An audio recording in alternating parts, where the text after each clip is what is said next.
Assalamualaikum warahmatullahi wabarakatuh. Alhamdulillah, tidak pernah berhenti lisan kita memuji Sang Pencipta Allah dengan penuh keyakinan bahwasanya Sang Pencipta Allah mendengar karena Dia Maha mendengar, dan mengetahui karena Dia Maha mengetahui, juga melihat karena Dia Maha melihat, dan janjinya tidak akan mungkin salah. Allah telah berfirman di dalam kitabnya dan kekal ditelawakan oleh orang-orang beriman, innallaha la yukhliful mi'ad. Allah tidak akan pernah pungkiri janjinya. Dan janji dari kalimat alhamdulillah ini disebutkan dalam ayat lain, la in syakartum la azidannakum wa la in kafartum inna adzabi lasyadid. Kalau kalian bersyukur pasti aku tambah, dan kalau kalian kufur maka azabku sangat pedih. Kita tahu betapa besarnya kebutuhan kita terhadap udara, air, badan yang sehat, dan apa saja untuk roda kehidupan di muka bumi dari makanan, minuman, pakaian. Maka kalimat alhamdulillah yang sangat mudah diucapkan dengan lisan akan menjadi penyebab utama terpenuhi semua itu. Oleh karena itu, sibukkan diri kita dengan alhamdulillah. Selanjutnya kita panjatkan salam hormat kita penuh dengan cinta dan rindu kepada manusia terbaik, manusia yang dipilih langsung oleh Sang Pencipta Allah, diangkat dan dinobatkan menjadi penutup Nabi dan Rasul, bahkan satu-satunya utusan Sang Pencipta Allah kepada seluruh manusia, karena Nabi-Nabi dan Rasul sebelumnya diutus khusus untuk kaumnya. Menjadikannya sebagai suri tauladan adalah ibadah, dan dia telah sukses menjadi seorang suami, menjadi anak, menjadi ayah, menjadi sahabat, bahkan menjadi seorang pakar ekonomi dan saudagar yang sukses. Juga telah menjadi seorang politikus yang berhasil, karena dengan 10 tahun saja fase Madinah sudah berhasil mendirikan negara Islam dan berjaya sampai sekarang. Terbukti pengikutnya dan penganut agamanya paling besar, dan buah tidak akan jauh dari pohonnya. Kalau seseorang menjadikannya sebagai suri tauladan, maka kesuksesan itu akan datang padanya. Serta mengucapkan satu kali salam hormat kepadanya dijanjikan oleh Allah dengan janji yang benar akan dibalas dengan 10 kali tambahan rahmat. Dan rahmat Allah luas sekali, masuk di dalamnya pengampunan dosa, peninggian derajat, pemenuhan segala kebutuhan.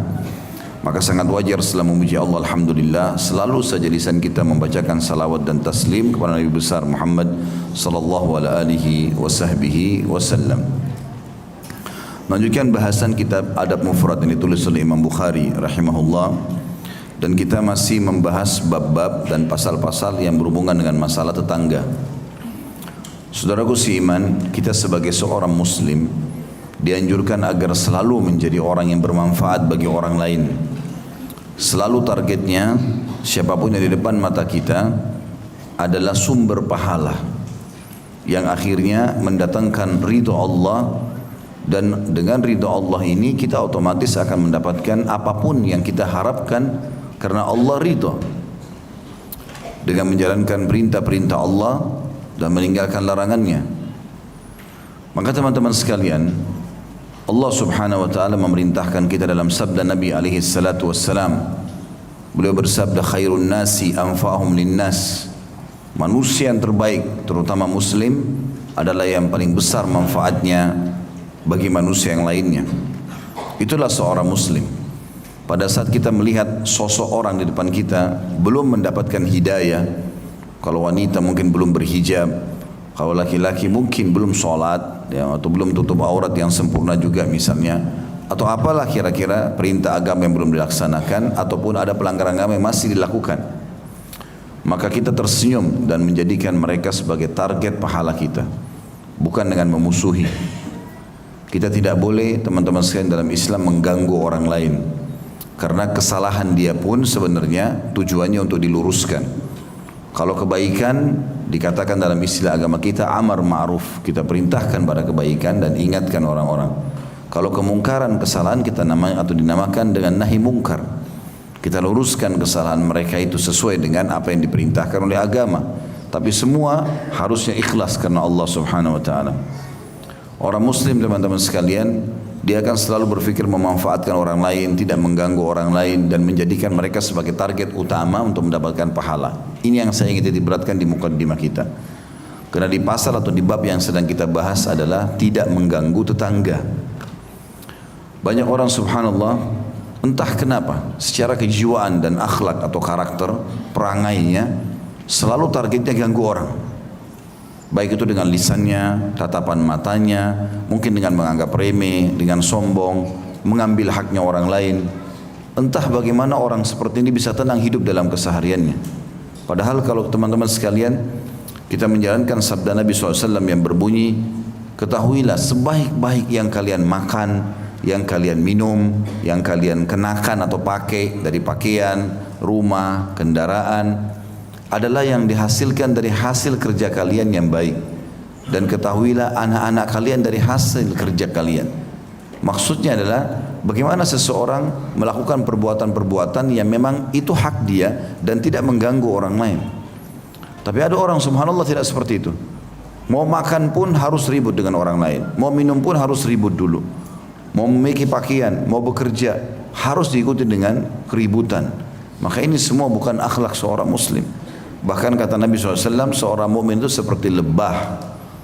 Kalau dia makan, dia hanya makan yang baik saja. Lebah itu maunya yang manis dan diambil dari sari bunga. Walaupun ada lebah-lebah sekarang yang sudah mulai diberikan hal-hal selain daripada ini. Seperti misalnya ada orang-orang yang curang kadang-kadang. Saya dapat informasi dari salah satu kerabat kami yang kebetulan juga memang dagang madu ini. Jadi karung ditaruh gula, kemudian dibasahin dengan air sehingga lebahnya ke situ. Ini berbahaya madunya nanti, karena manisnya itu hasilnya pun dari gula, dan ini berbahaya bagi orang yang penyakit gula. Padahal sebenarnya madu dalam sabda Nabi SAW, kesembuhan ada di 3 hal. Ya, diminum madu, kemudian sayapan pisau bekam, dan juga kai. Sudah pernah saya jelaskan, kai menggunakan besi panas. Tapi akhirnya berubah, gitu kan? Berubah karena dia salah. Dia memberikan makanan lebahnya bukan seperti yang alami. Padahal umumnya lebah kalau yang normal di hutan, di gurun pasir, itu semuanya dia kalau makan hanya yang bagus saja. Dan dalam kelompok lebah itu ada yang bertugas, mereka bekerja tim yang sangat bagus. Ada yang bertugas khusus dia untuk mencari di mana sari-sari bunga yang ada. Dan kalau dia sudah dapat, dia akan pulang ke teman-temannya. Dia tidak ambil dulu, dia pulang ke teman-temannya. Lalu dia memberikan isyarat kalau di sini arahnya, di sini arahnya. Barulah semua lebah-lebah pada datang ke sana, baru mereka rame-rame memakan. Dan tidak ada lebah satu sama yang lain yang mengambil jatah yang lainnya. Maka lebah, kata Nabi SAW, kalau makan hanya makan yang baik saja, manis dan dari sari bunga, gitu kan. Kemudian kalau dia memberi, dia hanya memberi yang terbaik. Dia hanya mengeluarkan madu, dan madu juga bagus bagi manusia, sehat. Bahkan Allah SWT sebutkan memang madu secara khusus dalam surah An-Nahl, surah tentang lebah ini, disebutkan bahwasanya dia akan menjadi syifa linnas, obat untuk manusia. Kalau di Timur Tengah teman-teman, madu itu dijadikan sebagai obat untuk semua penyakit. Mereka betul-betul yakin dengan sabda Nabi SAW. Ya. Jadi bukan hanya sekedar untuk stamina, tapi sakit apapun. Seseorang teman yang saya kenal dari Syria mengatakan pernah ada orang kena, dia tabrakan, batok kepalanya pecah. Dan datang ke dokter, dokter mengatakan sudah tidak bisa buat apa-apa. Maka kerabatnya waktu pulang, ada satu yang memang sangat yakin dengan sabda Nabi SAW ini, mengambil madu kemudian meletakkan di antara belahan kepala itu. Subhanallah, dalam hitungan jam batok kepalanya bersatu lagi. Tapi kadang-kadang orang tidak memikirkan masalah itu karena kurang keyakinan. Nabi SAW kembali ke bahasan kita tadi mengatakan orang mukmin seperti lebah.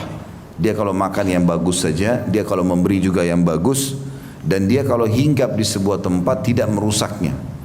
Kadang-kadang sarang lebah teman-teman, walaupun dia bergantung di ranting atau pohon yang kering, itu tidak jatuh, ya, tidak merusak itu.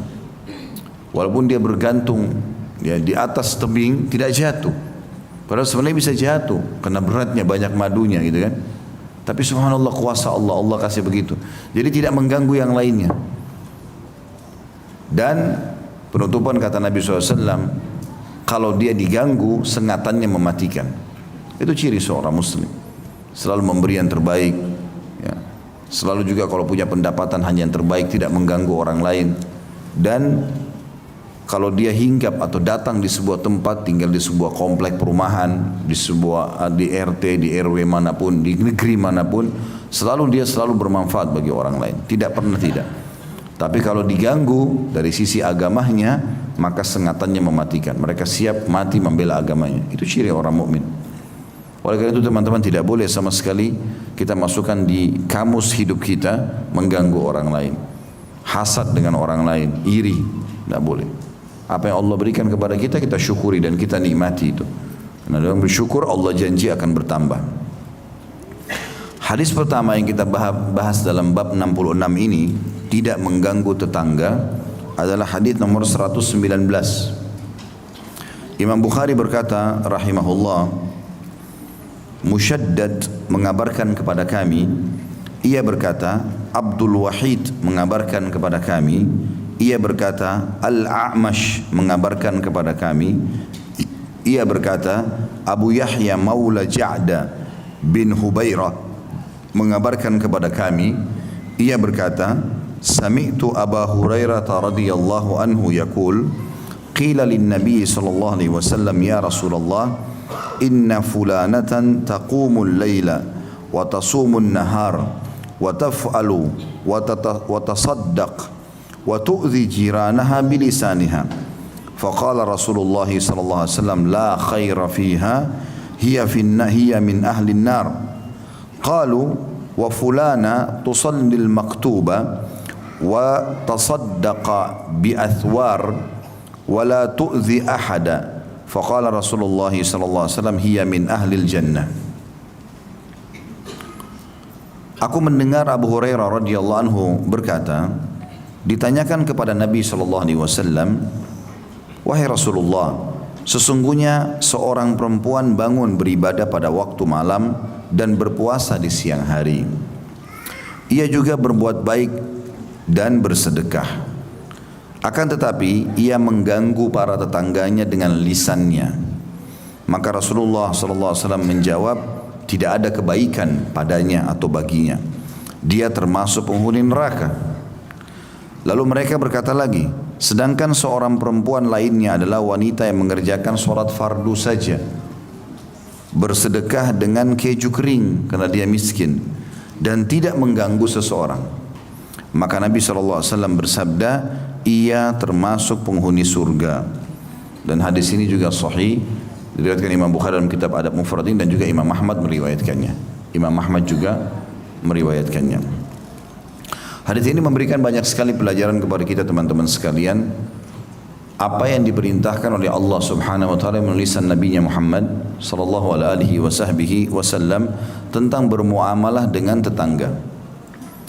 Di sini lihat, ada sebenarnya kisahnya begini, ada dua wanita di Madinah, itu dijadikan sebagai sahabat tolok ukur. Dan kenapa wanita yang dibahas? Karena memang umumnya biasa perempuan tidak bisa mengontrol lisan. Maka dijadikan contoh di sini kata sebagian ulama. Walaupun sebenarnya memang target yang sedang dibicarakan ini betul-betul realitanya ada di lapangan. Dan hampir seluruh sahabat mengenal siapa wanita yang dimaksudkan. Maka mereka mengatakan, ya Rasulullah, di Madinah ini ada wanita, maknanya kita semua sudah tahu orangnya. Tidak pernah ketinggalan sholat malam, tidak pernah ketinggalan puasa di siang hari, bersedekah, gitu kan. Tetapi satu sisi, semua amal-amal itu diikuti dengan menyakiti tetangganya dengan lisannya. Seakan-akan sahabat bertanya, ya Rasulullah, bagaimana pendapat anda dengan orang seperti ini? Apakah sholatnya, puasanya, ya, kemudian sedekahnya bermanfaat buat dia? Maka kata Nabi SAW, tidak ada kebaikan baginya. Dia masuk neraka. Apa makna kalimat Nabi SAW? Bukankah sholat cukup membawa orang masuk ke dalam surga? Bukankah puasa dan sedekah cukup membawa orang masuk ke dalam surga?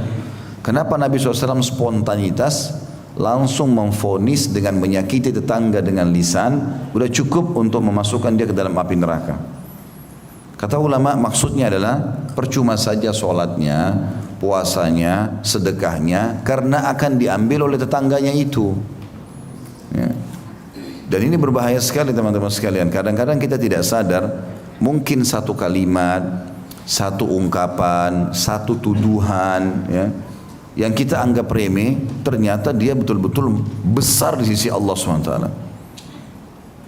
Makanya hadis tentang muflis, orang yang bangkrut hari kiamat, itu kan Nabi SAW juga sama mengatakan, akan datang orang pada hari kiamat membawa pahala yang muflis, yang bangkrut ini, dengan pahala sholat yang lengkap, pahala sedekah yang lengkap, pahala haji.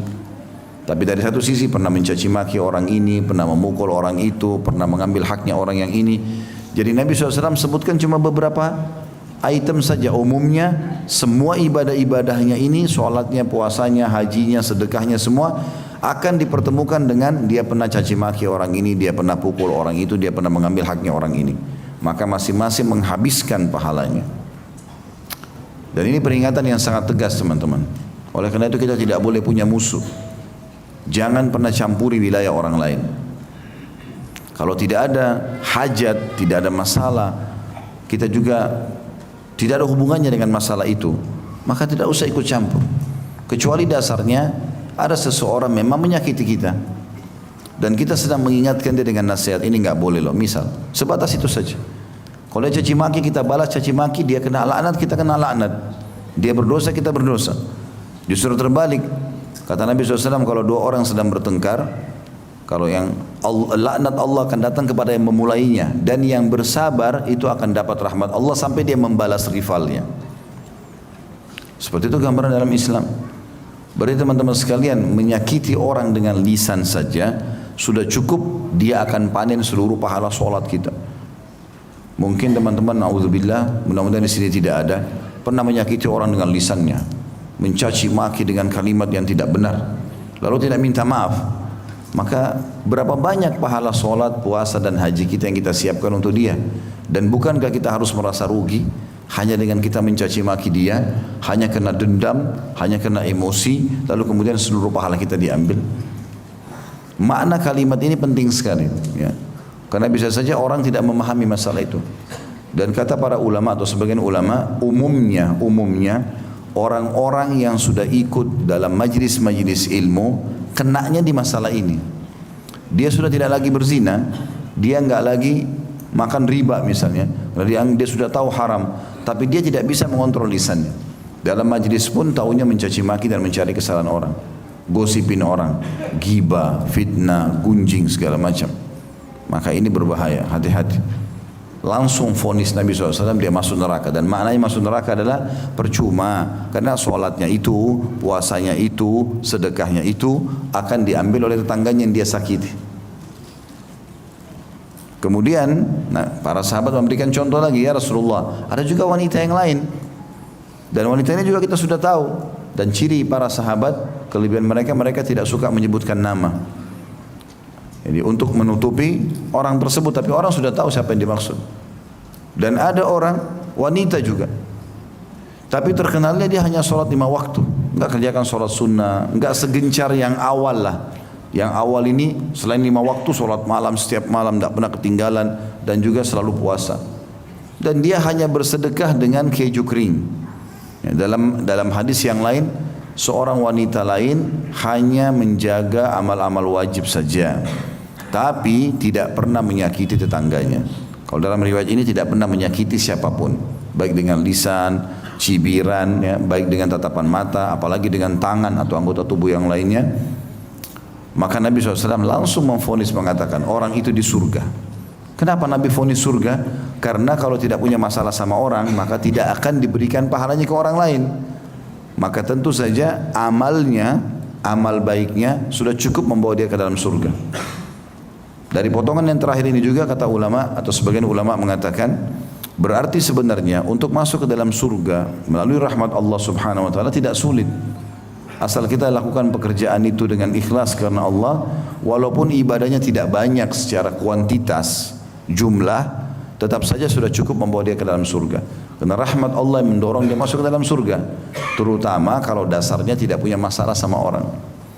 Dalam hadis yang lain juga yang sahih kata Nabi SAW, sesungguhnya Allah memaafkan semua kesalahan dengan luasnya rahmatnya Allah.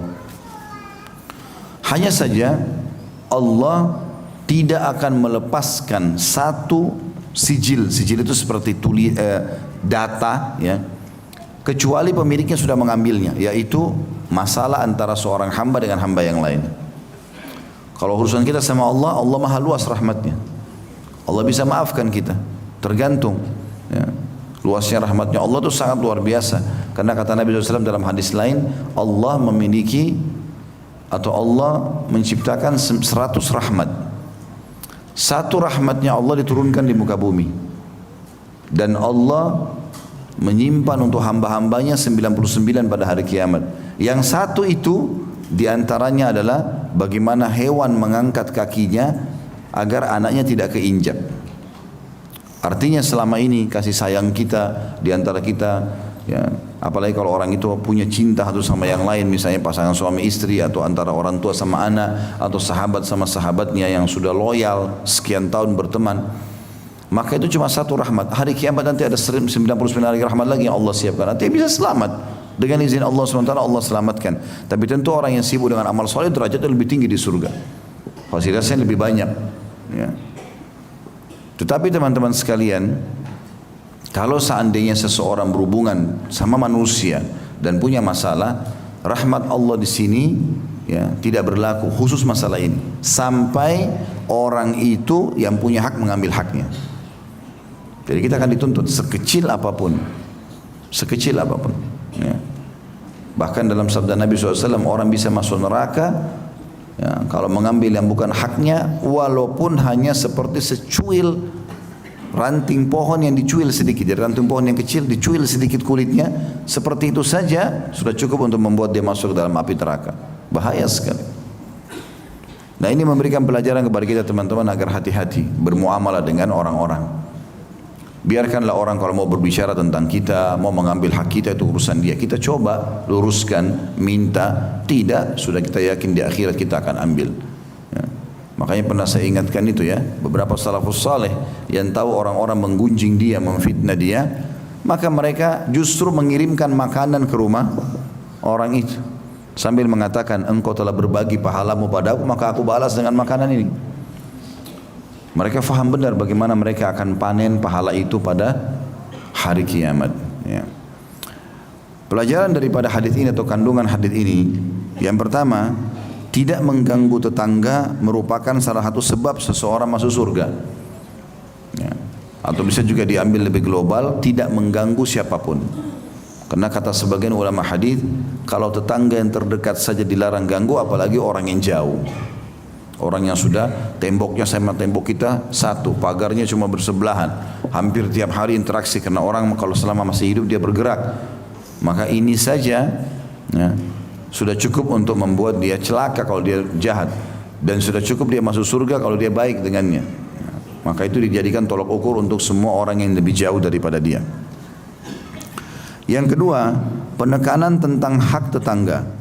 Hal ini berdasarkan ancaman dari Nabi SAW dengan ancaman neraka bagi wanita yang suka menyakiti tetangganya meskipun dia selalu mengerjakan sholat sunnah dan puasa selain amalan wajib.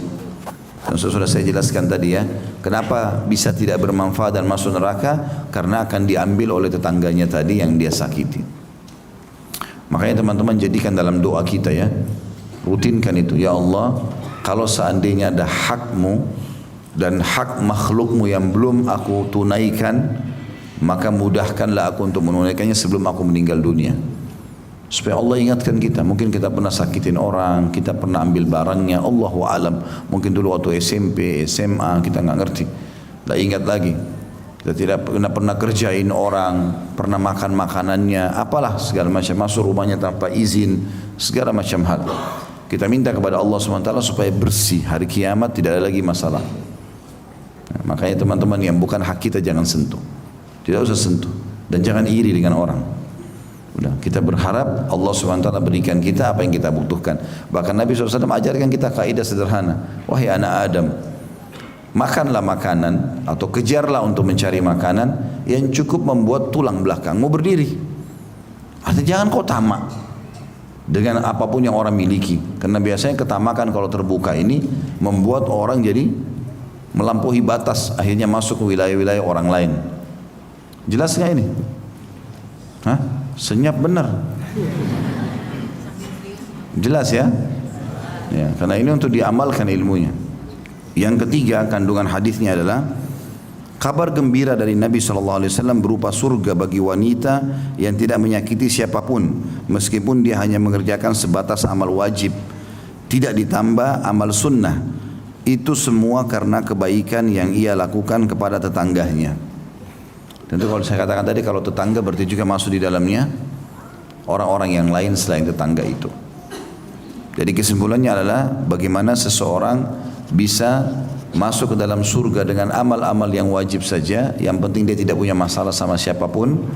Dan sebaliknya, seseorang biar amalnya banyak, wajib dan sunnah, ya, tetapi dia punya masalah sama orang lain, maka berarti dia akan masuk dalam api neraka. Dan saya sudah jelaskan kenapa dia masuk neraka sementara ada sholatnya. Tidakkah amalnya ditimbang? Jawabannya tentu saja ditimbang, tetapi akan diambil oleh orang-orang yang dia sakiti. Dan ini menandakan juga teman-teman, apapun yang mengganggu kita, maka itu luar biasa manfaatnya di akhirat. Karena hanya kita dicaci maki oleh orang, hanya kita digunjing, apalagi kalau sampai ada hak kita yang tidak dikembalikan oleh dia, itu luar biasa. Karena balasannya di akhirat kita bisa minta semua pahala sholatnya ya Allah. Karena itu luar biasa. Semua pahala puasanya, sekian tahun dia puasa, semua pahala sedekahnya. Dan itu bahaya sekali ya bagi orang-orang yang tidak faham masalah ini. Hadis selanjutnya 120, masih di bab yang sama.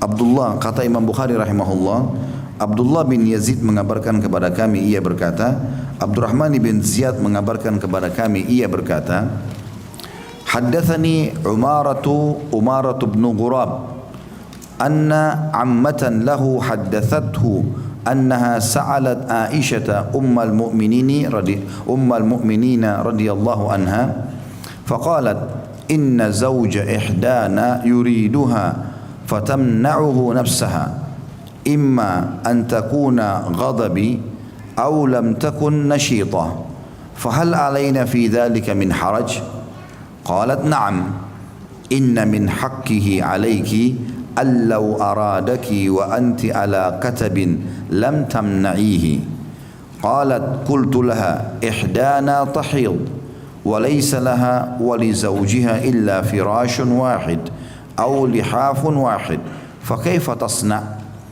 qalat litashudda 'alayha izaraha thumma tanama ma'ah falahu ma fawqa dhalik ma 'anni سوف أخبرك ما صنع النبي صلى الله عليه وسلم إنه كان ليلتي منه فطحنت شيئا من شعير فجعلت له كرصا فدخل فرد الباب ودخل إلى المسجد وكان إذا أراد أن ينام أغلق الباب وأوكأ الكربة وأكفأ القدح وأكفأ القدح وأدفع المصباح فانتظرته أن ينصرف فأطعمه القرص فلم ينصرف حتى غلبني النوم حتى غلبني النوم وأوجعه البرد فآتاني فأقامني ثم قال أدفئيني فقلت له إني حائض فقال وإن اكشفي عن فخذيك فكشفت له عن فخذي فوضع خده ورأسه على فخذي حتى دفئ فأقبلت شاة لجارنا داجنة فدخلت ثم عمدت إلى القرص فأخذته ثم أدبرت به قالت وقلعت عنه واستيقظ النبي صلى الله عليه وسلم فبادرتها إلى الباب فقال النبي صلى الله عليه وسلم خذي ما أدركت من قرصك ولا تؤذي جارك في شاته. Hadis ini cukup panjang, saya baca terjemahannya. Umarah bin Ghurab mengabarkan kepadaku bahwa bibinya bercerita kepadanya bahwa ia bertanya kepada Aisyah Ummul Mukminin radhiyallahu anha. Jadi ini pertanyaan wanita ke wanita. Ya, jadi ini lebih tepat tentunya ya. Nanti akan kita jelaskan manfaatnya. Kata ibu yang datang kepada Ummul Mukminin Aisyah radhiyallahu anha ajma'in, sesungguhnya suami salah seorang di antara kami menginginkannya, maksudnya ingin menggaulinya. Akan tetapi dia tidak mau, mungkin karena sedang marah atau mungkin sedang tidak bergairah. Apakah itu dosa bagi kami? Kalau istri nolak suaminya untuk biologis karena dia marah atau karena dia lagi tidak bergairah? Aisyah menjawab, iya. Sesungguhnya salah seorang atau salah satu dari haknya suami adalah jika dia menginginkanmu sedang engkau berada di atas qatab, ya, atau tempat duduk di atas unta. Sudah naik unta, sudah mau jalan. Kalau kita sekarang di atas mobil, udah mau jalan. Sedang engkau berada di atas qatab atau tempat duduk di atas unta, maka jangan engkau menolaknya. Lalu orang itu berkata lagi, ibu itu berkata, aku katakan, jika ia sedang haid dan tidak ada baginya dan suaminya kecuali satu tempat tidur atau satu lihaf, dan lihaf artinya kain yang dipakai untuk alas tidur, bisa juga berarti selimut. Apa yang dapat dilakukannya? Aisyah menjawab, hendaklah ia mengencangkan kain pembalutnya lalu tidur bersama suaminya. Maksudnya ibu ini tadinya faham haid tidak boleh tidur sama suami. Maka Aisyah mengajarkan radhiyallahu anha, di daerah kemaluanmu yang keluar darah, kuatkan kainnya atau tutup dengan pembalut. Maka bagi suaminya adalah apa yang ada di atas pembalut itu atau di atas itu. Dan dia boleh menikmati istrinya walaupun tidak atau walaupun sedang haid, yang penting tidak meletakkan di dalam kemaluannya. Kuberitahu apa yang dilakukan oleh Nabi SAW, bahwa beliau pernah bermalam bersamaku atau tepatnya malam hariku atau bagianku atau giliranku. Lalu aku menggiling gandum dan aku buatkan roti. Beliau lalu masuk dan menutup pintu. Lalu beliau masuk ke dalam masjid. Apabila akan tidur, beliau selalu tutup pintu. Beliau tutup girbah dan cawan. Maksudnya adalah tempat minum dan tempat makanan ditutup-tutupi oleh Nabi SAW. Serta beliau matikan lampu, dipadamkan. Zaman dulu orang pakai sumbu, ya, kalau kita sekarang lampu. Maka aku tunggu beliau hingga beliau kembali agar aku dapat memberinya makan roti pipi, ya, atau roti tadi yang sudah dipanaskan. Tetapi beliau tidak juga kembali hingga aku tertidur. Jadi Nabi SAW ke masjid, kemudian masuk ke dalam rumah, memadam, tutup semuanya, nanti sampai Aisyah tertidur. Beliau lalu terganggu oleh dingin. Lalu beliau menemuiku dan berkata, hangatkanlah aku, hangatkanlah aku. Maka aku katakan, Aisyah berkata pada Nabi SAW, aku sedang haid. Maka beliau pun bersabda SAW, renggangkanlah kedua pahamu. Maka kurenggangkan kedua pahaku. Beliau lalu meletakkan pipi dan kepalanya di atas pahaku hingga beliau merasa hangat. Lalu seekor domba piaraan tetangga menghampiri. Lalu domba itu masuk dan menuju roti itu, kemudian mengambilnya dan pergi sambil membawanya.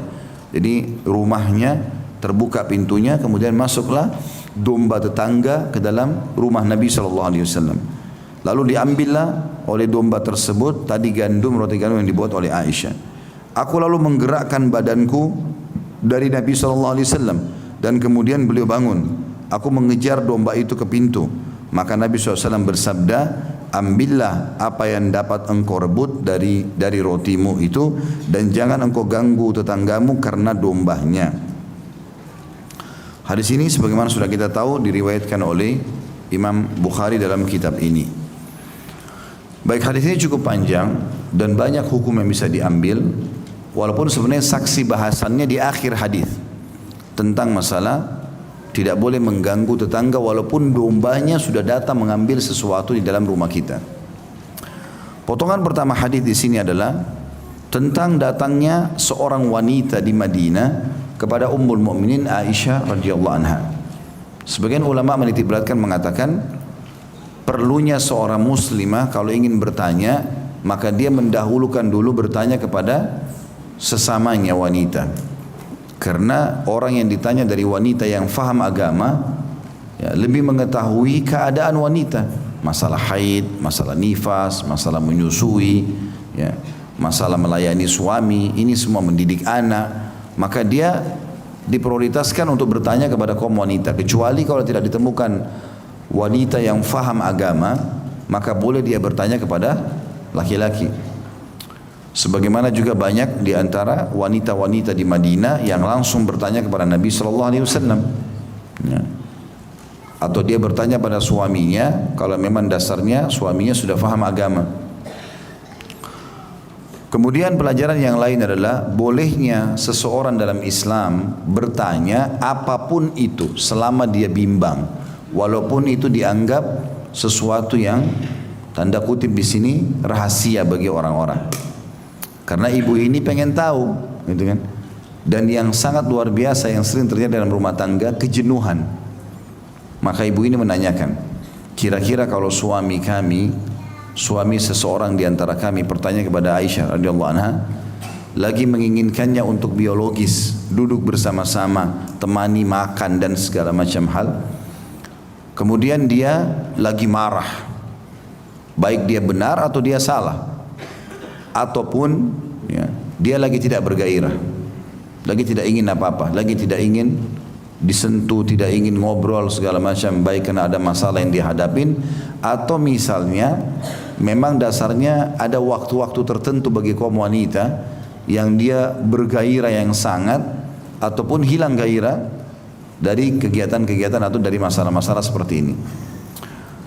Maka apakah dia berdosa kalau dia tidak mau layani suaminya? Jawaban Aisyah jelas, ringkas, iya. Karena dia punya hak dari kamu, walaupun kamu sedang berada di atas pelana atau tempat duduk yang diletakkan di atas unta. Maknanya tadi saya jelaskan sedikit sebelumnya, kalau dia sudah naik di atas unta sudah siap jalan. Ya, biasanya wanita kalau sudah rapi itu malas sekali diganggu. Ya. Kalau sudah mandi suaminya dekat-dekat, sudahlah malas mandi lagi. Kenapa ketawa ibu-ibu? Tahu diri ya. Karena ini wanita yang bongkar buat kita ini. Jadi ibu nggak bisa ngelak. Ini kan seorang wanita yang bicara. Maka itu dibahasakan oleh Aisyah radhiyallahu anha, dikasih gambaran sesuatu yang paling sulit wanita untuk melayani suami. Kapan? Kalau sudah rapi, sudah dandan mau keluar, suaminya panggil keranjang. Jangankan begitu, kalau sudah mandi, ada tempat tamu mau datang, jelas tidak mau. Atau apa sajalah alasannya. Maka Aisyah kasih gambaran, tidak usah keadaan apapun. Kalau kau sudah di atas untamu, sudah akan jalan, suami memanggil, nggak boleh kau tolak. Turun, datang, layani dia. Apalagi kalau cuma sekedar ada tamu, apalagi kalau cuma sekedar ini dan itu, ya. Karena ibu-ibu harus paham di poin ini. Kalau laki-laki itu syahwatnya beda sama ibu-ibu. Laki-laki memang Allah SWT berikan dia sperma, dan sudah dibahas ya oleh para ulama, sperma itu komposisinya panas sekali. Makanya dia mendorong emosi pada saat tidak dilampiaskan, ya, sehingga ini tidak terkontrol lah emosi laki-laki tadi. Jadi kalau ibu-ibu suka lihat suaminya suka marah, masalahnya di situ. Coba kalau dia pulang rumah, ibu sudah wangi, ranjangnya sudah bersih, tawarkan dirinya, udah selesai biologisnya, minta apa saja, oke, dompetnya terbuka. Ini pulang rumah, ada makanan nggak? Nggak ada. Masuk rumah berantakan, anak-anak belum mandi, masih berantakan semua. Mau diajak bergaul pun apa boleh buat karena syahwat lagi ada, tapi bau badannya luar biasa. Gitu kan? Juga tidak mau, ya. Sudah diajak juga tidak mau. Maka setelah itu, ini ada yang mau dibeli ini, enggak, nanti aja. Pastilah nolak suami. Permasalahannya di situ. Banyak orang tidak faham masalah ini. Makanya Nabi SAW mengingatkan dalam hadis yang lain, wanita ahli surga divonis menjadi ahli surga. Siapa dia? Apakah yang banyak sholatnya, Apakah yang banyak puasanya? Kata Nabi SAW, wanita ahli surga, wanita yang bisa membangkitkan syahwat suaminya. Ada hadis begitu. Memang sengaja disuruh godain suaminya, penuhi kebutuhan itu. Dan itu perintah Allah SWT. Kalau setiap istri memahami ternyata ini kebutuhan suaminya, maka semuanya hidupnya akan aman, tidak akan sering ribut itu. Ini keributan terjadi gara-gara itu, ya. Maka di sini dikatakan oleh Aisyah, hikmah yang sangat besar kata para ulama, diajarkan para wanita bagaimana melayani suaminya. Rupanya ibu ini bertanya lebih jauh lagi, bagaimana kalau seseorang di antara kita lagi haid? Apakah tetap sementara ranjangnya cuma satu, selimutnya cuma satu, kalau kita mungkin spray juga cuma satu, boleh nggak tidur sama-sama nih? Ada sebabnya pertanyaan ini teman-teman sekalian. Apa sebabnya? Rupanya penduduk asli Madinah, kaum Ansar, itu terpengaruh dengan orang Yahudi. Orang-orang Yahudi, kalau yang di Madinah waktu itu ya, Allahu alam di zaman sekarang, tapi waktu itu di Madinah, kalau istri mereka lagi haid, apalagi nifas ya, itu mustahil satu rumah sama suaminya. Bukan cuma mustahil satu rumah, nggak akan makan sama-sama, nggak akan ngobrol. Pokoknya diboikot istrinya kalau lagi haid. Pulang ke rumah orang tuanya, sampai selesai haid baru balik lagi. Itu tradisi orang Yahudi. Karena mereka anggap, mereka fahamnya darah haid kotor berarti kotor semua. Berarti itu nggak benar. Akhirnya Aisyah meluruskan. Aisyah mengatakan, cukup yang kau tutup rapat supaya tidak tersentuh tempat keluar darahmu saja. Selebihnya jaga. Rambutmu tetap harus wangi, badanmu harus wangi, tinggal kemaluan saja ditutup. Kalau kita sekarang dengan pembalut tentunya. Ada hadis Bukhari yang lain, kata Aisyah radhiyallahu anha, kalau seseorang di antara kami, maksudnya adalah semua istri Nabi, tidak terkecuali, ingin digauli oleh Nabi SAW sementara kami sedang haid, maka beliau memerintahkan seseorang di antara kami mengikat kain dengan kuat di tempat keluarnya haid, lalu beliau menggauli kami. Artinya mencari istimta atau kenikmatan tidak harus di kemaluan itu, tapi bisa dilakukan dengan cara-cara yang lain. Dalam masalah bab biologis tentunya seperti kasus onani bagi laki-laki hukumnya haram kalau dia kerjakan sendiri. Tapi kalau istri lakukan tidak ada masalah. Ya, yang diharamkan hanya meletakkan kemaluan di kemaluan pada saat haid dan nifas, atau meletakkan kemaluan di dubur. Sebagaimana sabda Nabi SAW, siapa yang menggauli istrinya dari duburnya atau dari kemaluan pada saat haid atau mendatangi dukun, maka dia telah kufur kepada apa yang diturunkan kepada Muhammad SAW. Jadi tingkatannya tinggi sekali sampai disamakan dengan orang pergi dukun. Makanya nggak boleh dianggap remeh. Teman-teman yang sudah berumah tangga atau juga yang akan berumah tangga, jangan pernah belajar biologis dari film porno. Film tidak baik. Kenapa? Karena itu pola yang salah. Pertama, memang orang-orang kafir yang mempraktikkan itu, mereka berzina dan bagi mereka biasa. Kalau kita tonton berarti kita sedang tonton perzinahan. Uang yang kita keluarkan, baik kita bayar internetnya atau kita beli DVD-nya apa segala macam, uang itu jadi uang haram. Karena kita masuk ke dalam haram. Melihat aurat orang, dosa juga yang lain. Mendukung perzinahan. Karena akan tersebar luas dengan dibeli cuplikannya, ditonton cuplikannya, maka masuklah income kepada orang-orang tersebut, dia buat cuplikan lain. Maka akan jadi banyak panen dosa. Yang lebih parah lagi adalah merusak fitrah seksual kita. Jadi kata para ulama Islam, sebenarnya kebutuhan biologis ini dan sikap dalam melakukan biologis itu fitrah. Orang tahu, caranya itu orang tahu. Seperti dia tahu bagaimana memasukkan makanan di mulutnya, minum juga caranya seperti apa, bernafas seperti apa, fungsi yang lain anggota tubuh, telinga mendengar, tangan menjama, kaki melangkah, begitu juga dengan kemaluan. Fitrahnya dia tahu. Fitrahnya dia tahu. Kalaupun dia ingin butuh panduan, maka dia membaca panduan dari Nabi SAW. Tidak mungkin salah. Nah, kadang-kadang tidak disadari film-film seperti ini, ataupun disadari, itu memang mengajarkan pelanggaran-pelanggaran agama Islam, seperti menggauli wanita dari dubur, haid, kotor, jorok, ya, segala macam hal. Bahkan jauhnya rusaknya fitrah mereka, karena sudah jenuh dengan manusia, mereka praktikkan dengan hewan. Wa na'udzubillah. Ya. Kalau ada orang mempraktikkan biologis dengan hewan, hukumnya dalam Islam dibunuh dua-duanya. Dia sama hewannya dibunuh. Kalau orang zina manusia sama manusia masih dianggap fitrah. Kalau belum nikah dicambuk 100 kali, diasingkan setahun. Kalau sudah nikah baru dirajam. Tapi kalau dia menggauli hewan, wa na'udzubillah, maka dia sama hewannya walaupun dia masih bujang atau gadis, itu langsung dibunuh dua-duanya. Nah, karena ini luar biasa, perbuatan ini tidak boleh. Tapi itu diajarkan dan kita bisa terpengaruh. Makanya tidak boleh. Dan Islam sudah mengajarkan pola-pola yang benar. Di antaranya adalah pernah penduduk Mekah atau orang tradisi orang Mekah itu seringkali melakukan hubungan biologis dengan membalikkan istrinya. Ya. Memang begitu disebutkan dalam riwayat ya. Sementara mereka pada saat tiba di Madinah, waktu hijrah ke Madinah, ada di antara sahabat yang istrinya nggak mau ikut, nggak mau masuk Islam. Dan akhirnya dia pergi ke Madinah menikah sama wanita Ansar. Wanita Madinah terbiasa dalam pola biologis mereka. Perempuannya di bawah, laki-lakinya di atas. Enggak ada cara lain. Mereka enggak tahu cara lain. Sementara orang Mekah ini memiliki beragam cara. Maka sempat ada satu laki-laki muhajir dari Mekah, sahabat yang mulia, nikah sama seorang sahabiat mulia juga di Madinah. Waktu mau digaulin, orang Mekah ini mau gauli dengan pola Mekah. Orang Madinah enggak mau. Maka dia mengatakan, kami tidak pernah tahu biologis kecuali dengan cara seperti ini. Turun-temurun diajarkan oleh orang tua kami begini. Maka tidak jadi biologis mereka. Karena ini cekcok akhirnya sampailah kepada Nabi SAW. Lalu Allah turunkan ayat Al-Quran berbicara masalah itu. A'udzu billahi minasyaitonir rajim. Nisa'ukum harthun lakum fa'tu harthakum anna syi'tum wa qaddimu li anfusikum. Kalau saya tidak salah dalam surah An-Nisa masalah ini. Allah berfirman, wanita-wanita atau para istri kalian adalah ladang kalian, maka gaulilah mereka sesuai yang kamu inginkan dan dahulukanlah diri-dirimu atau diri kalian.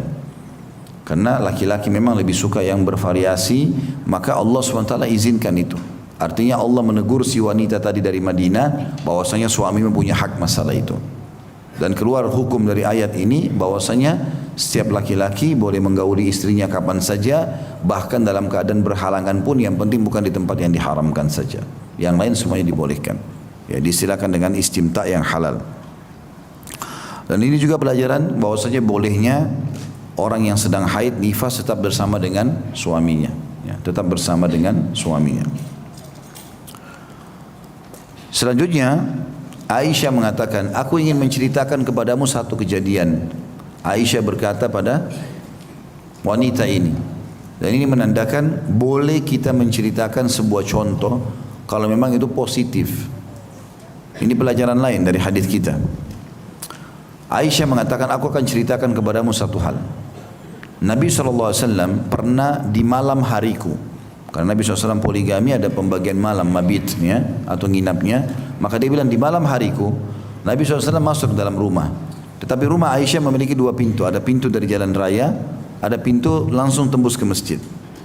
Nabi SAW tradisinya biasanya kalau masuk ke rumah Aisyah, kata beliau, masuk langsung ke masjid. Entah ke masjid ini buat apa, sholatkah atau ketemu dengan sahabatnya, nanti baru beliau masuk ke dalam rumah kembali. Setelah masuk ke rumah, lalu beliau akan melakukan beberapa hal, menutup kendi-kendi, menutup panci-panci alat masak, terus memadamkan ya sumbu api pada saat itu ya. Jadi gelap. Dan ini juga sunnah Nabi SAW. Makanya teman-teman yang suka tidur dalam kondisi lampu terang hanya karena ketakutan, ini tidak boleh, harus diubah. Ya.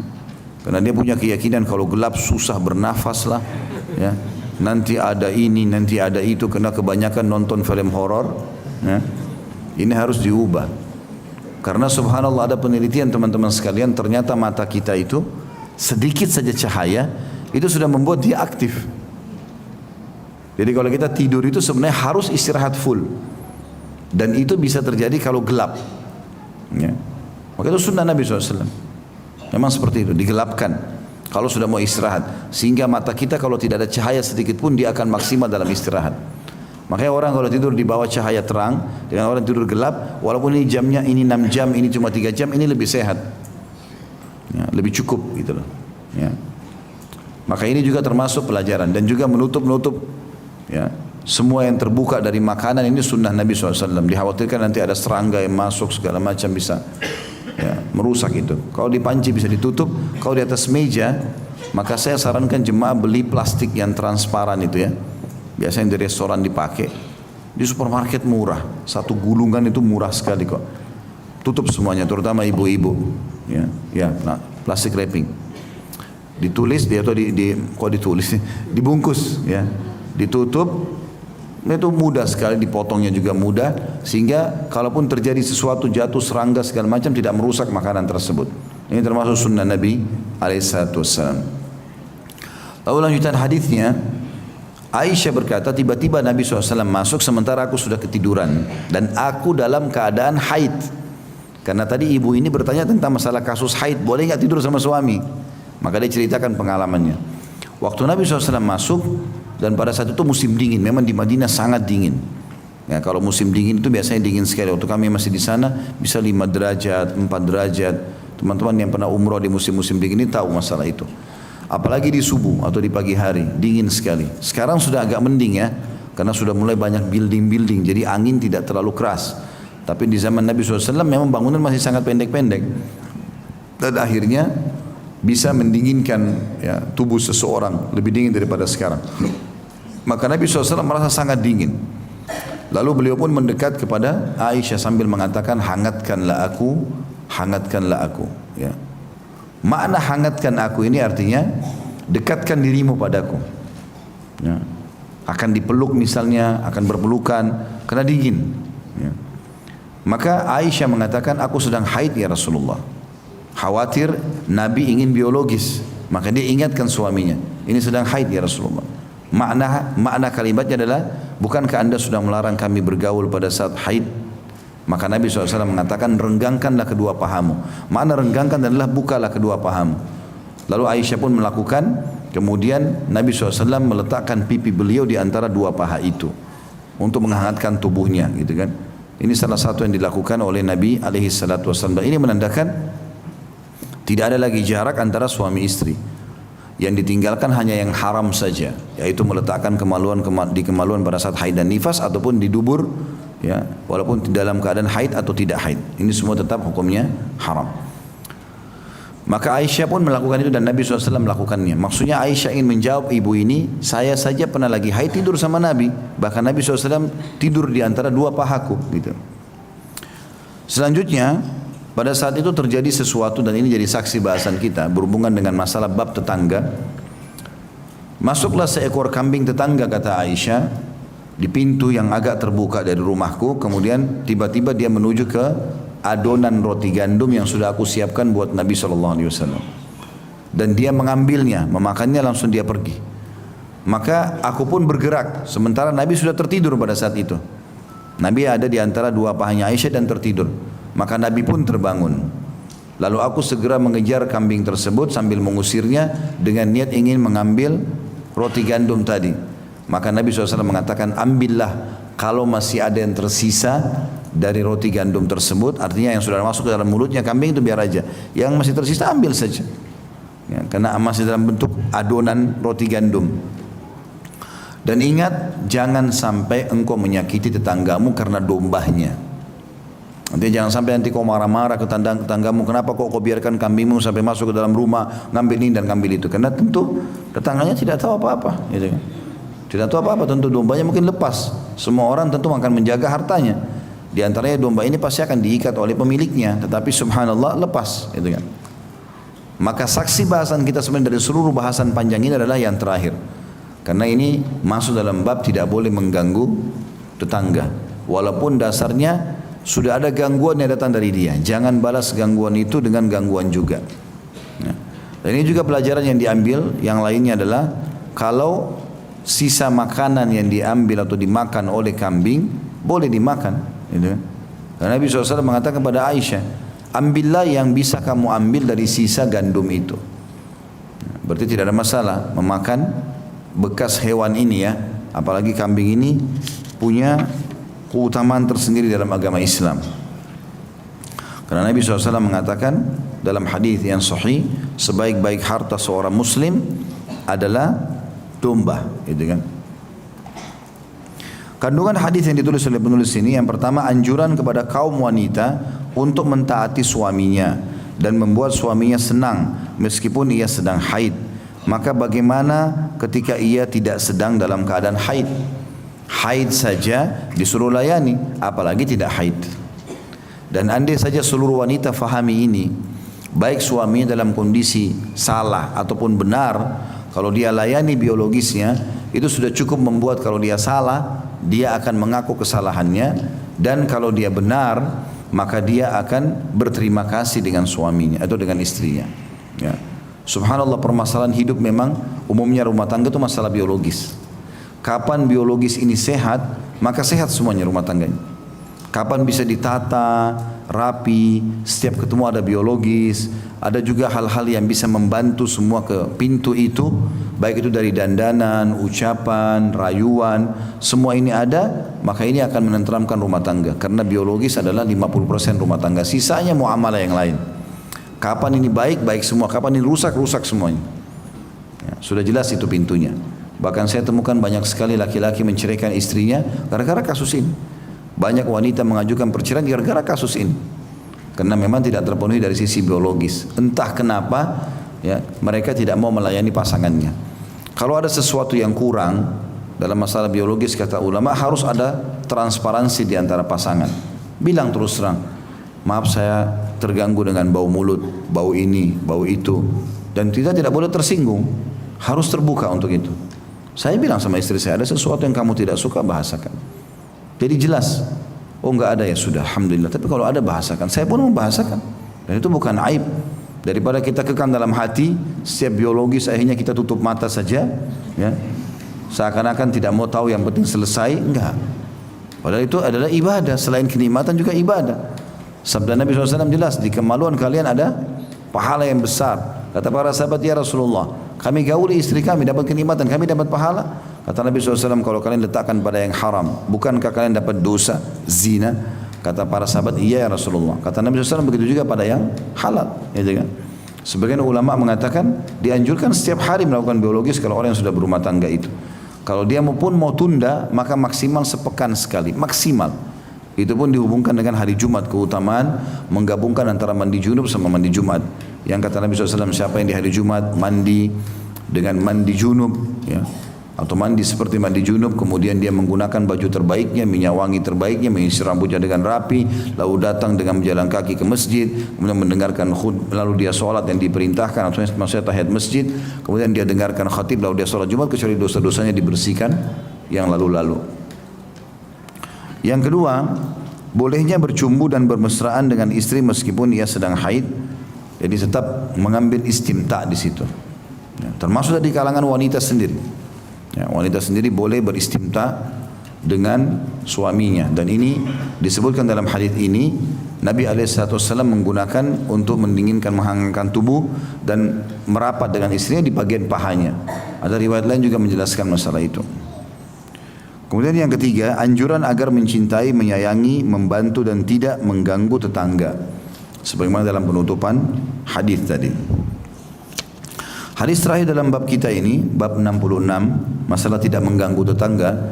Imam Bukhari berkata rahimahullah, Sulaiman bin Daud Abu Rabi' mengabarkan kepada kami, dia berkata, Ismail bin Ja'far mengabarkan kepada kami, ia berkata, Al-Ala bin Abdurrahman mengabarkan kepada kami dari ayahnya, an Abi Hurairah anna Rasulullah sallallahu alaihi wasallam qala la yadkhulul jannata man la ya'mana jaruhu biwa'iqah.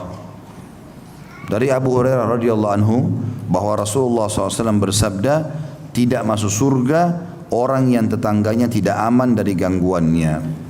Hadis ini juga diriwayatkan oleh Imam Muslim. Kandungan hadis ini adalah tidak mengganggu tetangga termasuk kesempurnaan iman dan menjadi penyebab masuk ke dalam surga.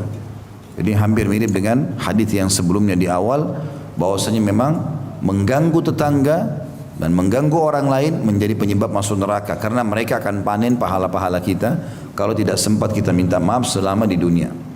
Kalau sempat minta maaf, mengembalikan hak dia, perusakan citra kita perbaiki nama baiknya, kalau kita ambil materi kita kembalikan, maka insya Allah kita akan aman di akhirat. Tapi kalau tidak sempat kita lakukan, maka akan ada tuntutan hari kiamat. Dan sebaliknya, tidak mengganggu orang akan membawa ke dalam surga. Kenapa bisa masuk ke dalam surga? Karena memang dasarnya masuk surga dengan rahmat Allah. Dan rahmat Allah luas, sudah saya bilang tadi. Walaupun amalnya sedikit, Allah bisa masukkan dalam surga. Tapi yang jadi dan karena dia tidak punya masalah sama orang, maka dia akan aman. Selama bukan masalah sama manusia. Karena masalah sama manusia ini repot. Allah SWT tidak akan bantu dia sampai pemilik haknya menuntut atau mengambil haknya. Bahkan kata Nabi SAW, tidak akan masuk surga seorang penghuni surga selama seorang penghuni neraka masih punya hak dari dia. Dan tidak akan masuk penghuni surga, penghuni neraka ke dalam neraka selama ada penghuni surga yang masih punya hak dari dia. Ini pernah saya jelaskan contoh itu ya. Kalau masih ingat, kalau misalnya seorang muslim pemilik perusahaan, dia punya pegawai orang kafir. Lalu meninggallah keduanya, yang muslim meninggal, yang kafir meninggal. Tapi tadi selama hidup, waktu masih bekerja sama, ada gaji pegawai yang kafir ini tidak dikasih sama si muslim. Pada saat dibangkitkan hari kiamat, si kafir pasti masuk neraka karena meninggal dalam keadaan kufur. Lalu si muslim, ya, dia masuk surga setelah ditimbang amal dosanya segala macam, ternyata dia masuk surga. Sebelum dia masuk surga, ya, Allah SWT mengatakan tidak akan, demi kebesaranku dan kemuliaanku, tidak akan masuk penghuni surga ke dalam surga selama masih ada penghuni neraka yang punya hak dari dia. Didatangkan dulu. Walaupun dia sudah pasti masuk surga, didatangkan dulu. Lalu Allah Subhanahu Wa Taala menilai kadar kezaliman dia terhadap si kafir ini. Nilainya berapa Allah lebih tahu. Kemudian dikurangi derajat dia di surga. Tadinya dia di derajat 100 jadi derajat 70 sekarang. Lalu si kafir dikurangi hukumannya di neraka. Walaupun tidak bermanfaat pahala itu buat dia. Tapi hanya dikurangi kadar karena kezaliman tadi si muslim. Sebaliknya tidak akan masuk penghuni neraka ke dalam neraka. Sementara orang ahli surga masih punya hak dari dia. Kita balik kasusnya. Pemilik perusahaan Nasrani atau orang non muslim. Pegawainya muslim, dia zalimi, dia nggak kasih gaji, meninggallah dua-duanya. Ini meninggal dalam keadaan kafir, pemilik perusahaan masuk neraka otomatis. Kemudian si muslim meninggal masuk surga. Tapi ternyata dia di dunia pernah dizalimi oleh si kafir, kafir ini ditarik dulu, tidak jadi masuk neraka sebentar. Kemudian si muslim didatangkan, lalu dinilailah kadar kezaliman dia. Diberikan nilai pahala kepada si muslim sehingga mengangkat derajatnya di surga.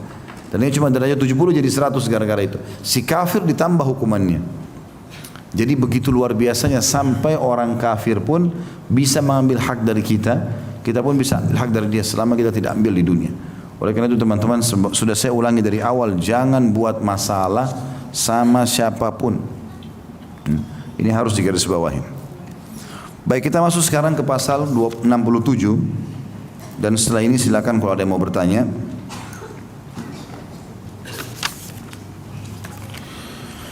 Judulnya, janganlah meremehkan tetangga meskipun pemberiannya hanya berupa kikil kambing. Imam Bukhari berkata rahimahullah di hadis nomor 122, Ismail bin Abi Uwais mengabarkan kepada kami, ia berkata, Malik mengabarkan kepadaku dari Zaid bin Aslam an Amr bin Muadzin al-Ashhali an jaddihi annaha an jaddatihi أنها قالت رضي الله عنها قال لي رسول الله صلى الله عليه وسلم يا نساء المؤمنات لا تحقرن امرأة منكن لجارتها ولو قراء شاة محرقة. Dari Amr bin Mu'adz al-Ashhali, dari neneknya radhiyallahu anha bahwa ia berkata, Rasulullah SAW pernah bersabda kepadaku, wahai para wanita beriman, janganlah seorang wanita dari kalian meremehkan pemberian kepada tetangganya walaupun hanya berupa kikil hewan yang dibakar. Dan hadis ini sebagaimana sudah kita tahu, hadis sahih diriwayatkan Imam Bukhari di sini. Dan juga ini disebutkan oleh Imam Malik dalam kitab Muwatta dan disahihkan juga oleh beliau. Hadis ini memberikan pelajaran kepada kita teman-teman sekalian tentang pentingnya berbagi dengan tetangga.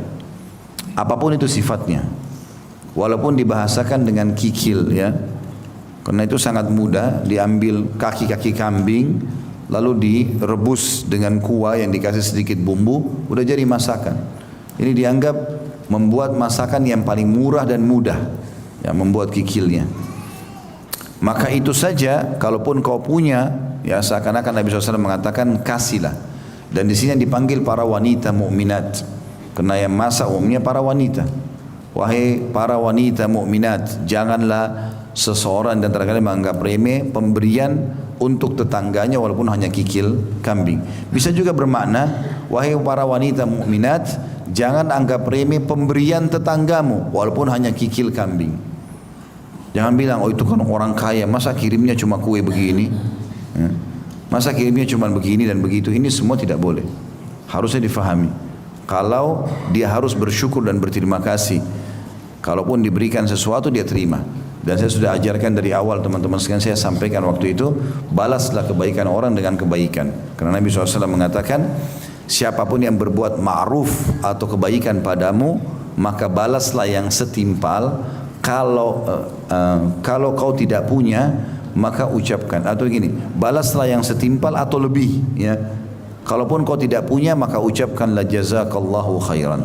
Kau laki-laki, semoga Allah membalasmu dengan kebaikan. Perempuan, jazakillahu khairan, semoga Allah membalasmu dengan kebaikan. Karena itu akan mencukupi untuknya.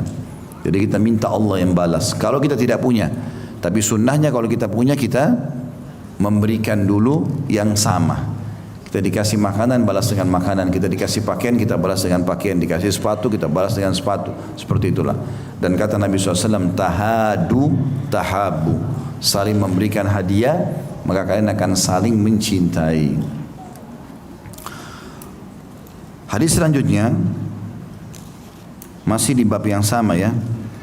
Nomor 123. Imam Bukhari berkata, Adam mengabarkan kepada kami, ia berkata, Ibnu Abi Dhi'b mengabarkan kepada kami, ia berkata, Sa'id al-Maqburi mengabarkan kepada kami dari ayahnya, an Abi Hurairah radhiyallahu anhu, qala an-nabiy sallallahu alaihi wasallam, ya nisa'al muslimat, ya nisa'al muslimat, la tahkiranna jaratun li jaratiha walau firsina syat. Dari Abu Hurairah radhiyallahu anhu, dan ini sudah saya bilang dari awal ya, walaupun di buku kita tidak tulis radhiyallahu anhu, kita ucapkan radhiyallahu anhu kalau untuk sahabat laki-laki, kalau perempuan radhiyallahu anha. Dari Abu Hurairah radhiyallahu anhu bahwasanya Nabi SAW bersabda, wahai para wanita muslimah.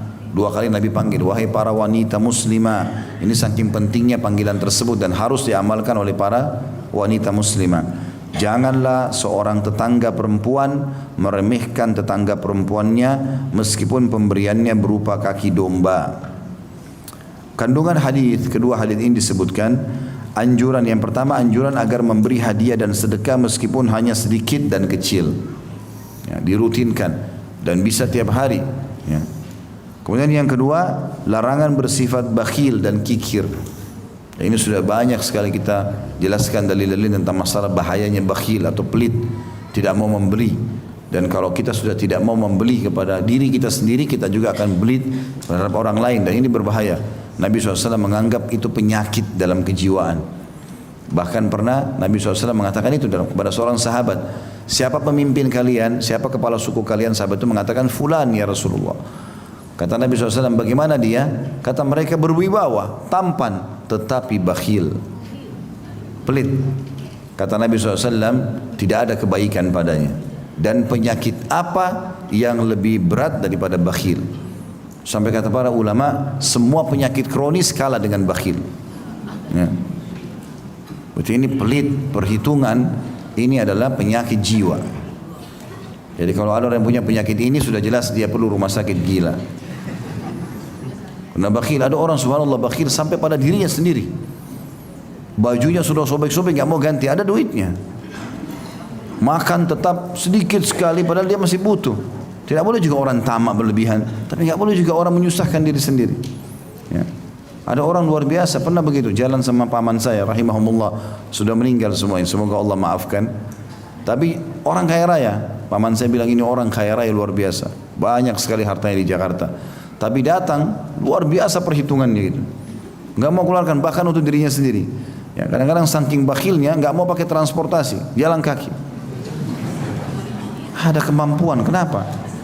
Kecuali memang dasarnya kita mau olahraga. Kan kalau ada transportasi pakai saja, fasilitas Allah kasih. Bisa pasang AC gak mau. Bisa ini gak mau, itu semua gak mau. Kenapa bakhil ini? Bahkan Allah SWT memberikan kita sesuai dengan keinginan kita. Kalau kita teman-teman sekalian bersyukur kepada Allah apa yang Allah berikan, kemudian kita menikmati itu, berbagi dengan orang, royal buat diri sendiri dan dua orang lain, maka Allah luaskan rezekinya. Saya selalu temukan orang-orang kita yang sudah berangkat umrah dengan kami misalnya. Subhanallah, yang betul-betul royal di sana, hampir semua keluarganya dibelikan segala macam hal. Itu luar biasa, Allah bukan rezekinya. Memang luar biasa karena kelihatan mereka sangat royal. Ada orang mampu kaya raya, tapi masuk di toko 2 real. Beli yang kecil-kecil gitu. Padahal dia mampu beli yang 30 real, 40 real. Kenapa bakhil ini? Pelit, kenapa? Gitu kan? Lebih baik beli yang terbaik, coba yang terbaik. Dan Allah SWT berikan sesuai dengan orderan kita sebenarnya. Ya. Kemudian yang ketiga, disunnahkan saling menjalin hubungan di antara kaum muslimin, khususnya antara tetangga.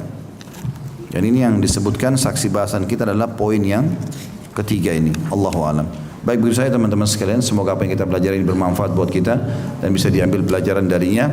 Dan juga semoga seluruh amal soleh yang pernah kita kerjakan, yang sedang kita kerjakan, yang akan kita kerjakan sampai menjelang ajal dan nanti diterima dengan pahala yang sempurna. Dan semoga seluruh dosa tidak terkecuali yang pernah kita kerjakan sengaja tidak sengaja, kecil ataupun besar, samar ataupun nyata, semuanya diganti oleh Allah menjadi pahala. Tidak pernah lupa kita doakan Indonesia menjadi negara yang aman, tentram, damai, seluruh umat Islam di bawah naungan ukhuwah Islamiyah, dan dalam hal ibadah mereka kembali kepada Al-Quran dan Sunnah. Dan semoga seluruh utang negara ini dilunasi oleh Allah dengan semudah-mudahnya, seluruh rezekinya dibukakan dari seluruh penjuruhnya, dan Allah karuniakan kita pemimpin muslim yang adil kembali kepada Al-Quran dan Sunnah, dan bisa menyebarkan kemakmuran kepada seluruh penduduk Indonesia tidak terkecuali. Dan semoga ya Indonesia menjadi contoh bagi negara-negara yang lain. Tidak pernah kita lupakan saudara kita di Palestina, di Syria, di Yaman, di Irak, di Myanmar, di Aqsa, dimanapun mereka berada sedang tertindas. Semoga Allah ikhlaskan niat mereka, terima para syuhada mereka, mulakan Islam di tangan mereka dan tangan kita semua, dan semoga Allah ikut sertakan kita bersama mereka di pahala, baik dengan doa, dengan harta, juga dengan jiwa kita. Dan semoga Allah dengan kemahamurahannya menyatukan kita semua di surga firdausnya tanpa hisab, menyatukan dalam majlis ilmu yang mulia ini. Kalau benar dari Allah, kalau salah dari saya mohon dimaafkan. Subhanakallahumma bihamdika, asyhadu an la ilaha illa anta astaghfiruka wa atubu ilaik. Wassalamualaikum warahmatullahi wabarakatuh.